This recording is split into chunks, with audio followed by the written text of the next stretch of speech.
જય શ્રી કૃષ્ણ, જય દ્વારકાધીશ મિત્રો. આજે આપણે અધ્યાય 12નો 18 અને 19 એમ બે શ્લોક સમજીશું.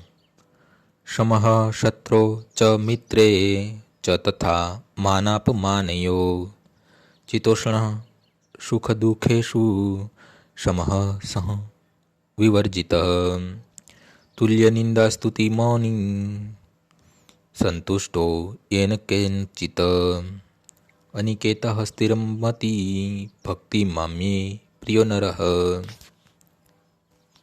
જે શત્રુઓ તથા મિત્રો સાથે સમાન રીતે વર્તે છે, જે માન તથા અપમાનમાં, ઠંડી તથા ગરમીમાં, સુખ તથા દુઃખમાં, કીર્તિ તથા અપકીર્તિમાં સંભાવયુક્ત રહે છે, જે દુઃસંગથી સદા અડગો રહે છે, સદા મૌન ધારણ કરે છે તથા મળે તે વસ્તુથી સંતુષ્ટ રહે છે, જે નિવાસ માટે ઘરની પરવા કરતો નથી, જે જ્ઞાનમાં દઢ રહે છે અને ભક્તિમાં સંલગ્ન રહે છે, આવો મનુષ્ય મને અત્યંત પ્રિય છે.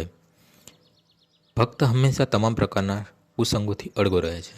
માનવ સમાજમાં એ સહજ છે કે કોઈ વખતે મનુષ્યની પ્રશંસા કરાય છે તો વળી કોઈ વાર તેની નિંદા થાય છે, પરંતુ ભક્તો તો સદા આવી કૃત્રિમ કીર્તિથી કે અપકીર્તિથી પ્રત્યે સુખ કે દુઃખ પ્રત્યે નિરપેક્ષ ભાવે રહે છે. તે બહુ ધૈર્યવાન હોય છે. તે કૃષ્ણ કથા સિવાય બીજી કોઈ વાત કરતો નથી. તેથી તેમને મૌની કહેવાય છે.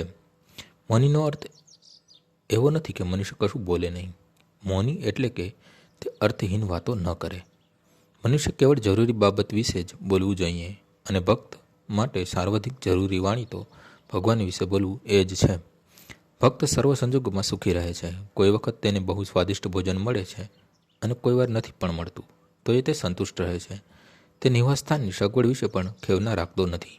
કોઈ વખત તે વૃક્ષ સ્થળે નિવાસ કરે છે તો ક્યારેક મહેલ જેવા ભવ્ય મકાનમાં રહે છે, પરંતુ આ બંનેમાંથી કોઈ સ્થળે પ્રત્યે તેમની આસક્તિ હોતી નથી. તે સ્થિર કહેવાય છે, કારણ કે તે પોતાના સંકલ્પ તથા જ્ઞાનમાં દઢ રહે છે.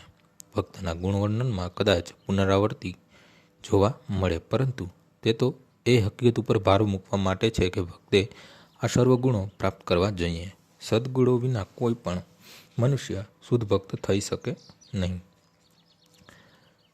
અરાવ ભક્તસ્ય કૃતો મહદગુણઃ.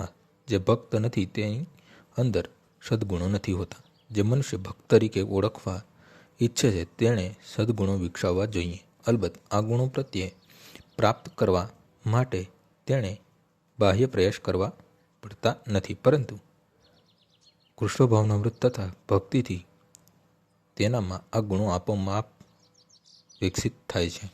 આજનો શ્લોક અહીં પૂર્ણ થાય છે. આવતીકાલે ફરીથી સવારે 6 વાગ્યે મળીશું. જય શ્રી કૃષ્ણ.